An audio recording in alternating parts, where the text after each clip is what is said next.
වෙනවා කියලා කියන්නේ සමාධිය සමග ඒකාත්මික වෙනවා.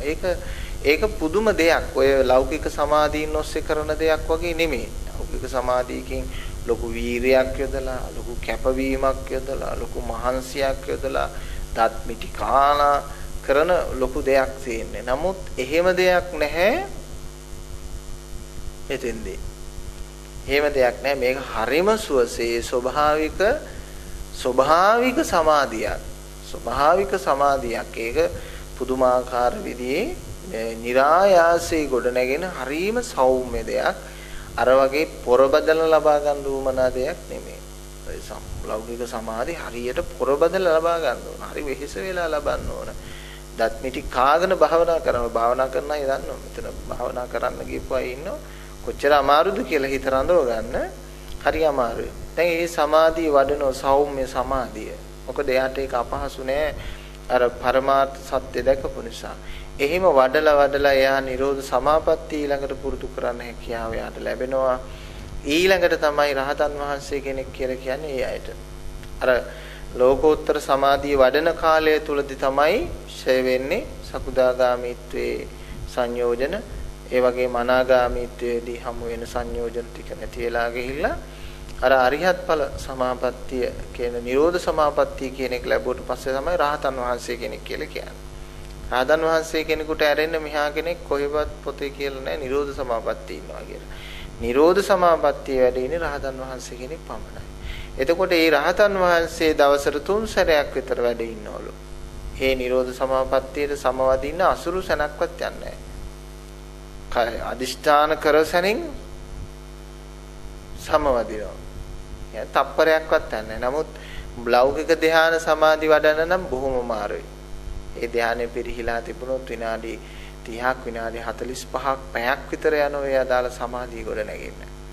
නමුත් මේ සමාධියේ ගොඩ නැගුණට පස්සේ ඥාන දර්ශනයක් බවට පත් වුණාට පස්සේ ස්වභාවික සත්‍යය අවබෝධ වුණාට පස්සේ ආර අසුරසනක් කියන්නේ අදිෂ්ඨාන කර සැනින් ඒ සමාධිය සමග සම්බන්ධ වෙනවා. නිරෝධ සමාපත්තියට සම්බන්ධ වෙනවා. එහෙම නිරෝධ සමාපත්තියෙන් කාලය ගෙවමින් ලෝහිත පිණිස කටයුතු කරමින් දැන් කෙලෙස් නැහනේ. අසහනයක් නැහැ. අසහනයක් තියෙන කෙනෙක් තමයි මේ ලෝකෙ මේ ඔක්කොම මේ යුද්ධ ප්‍රශ්න ගැටලු ඔක්කොම හදාගන්නේ නේද? හඳන්නේ, වැළපෙන්නේ, දුක් වෙන්නේ, ඇලෙන්නේ, ගැටෙන්නේ මේ ඔක්කොම කරගන්නේ අසහනයට. එතකොට රහතන් වහන්සේට කිසිම දෙයක් නැහැ. ලැබපු දෙයක්වත් නැහැ, ලබන්න දෙයක්වත් නැහැ. එහෙම උමනයි කියලා අදහසකුත් නැහැ. අර යැපීම පිණිස ක්‍රියා කරනවා. නමුත් උන්වහන්සේලා මේ ලෝකෙට අනිත් අයට කියන්නේ මේ ගෙවල් දොරවල් හදන්න නැතුව ඉන්න අය, ඉගෙන ගන්න නැතුව ඉන්න අය, රස්සා නොකර ඉන්න අය, එහෙම මොකුත් නැහැ. මේ ඕනම දෙයක් නොඇලීමේ මත පදනම් වෙලා කරන්න පුළුවන්. එහෙම නැතුව මේ අපේ මිනිසුන් තේරුම් ගත්ත මේ ප්‍රතික්ෂේපය නෙමෙයි රහතන් වහන්සේ කෙනෙක් ළඟ තියෙන්නේ. නොඇලීම කියන එක. ඒ නොඇලීම තුල ඉඳගෙන ඕන තරම් ආරාම හදන්න පුළුවන්. ඕන තරම් සමාජ සේවාවල් කරන්න පුළුවන්.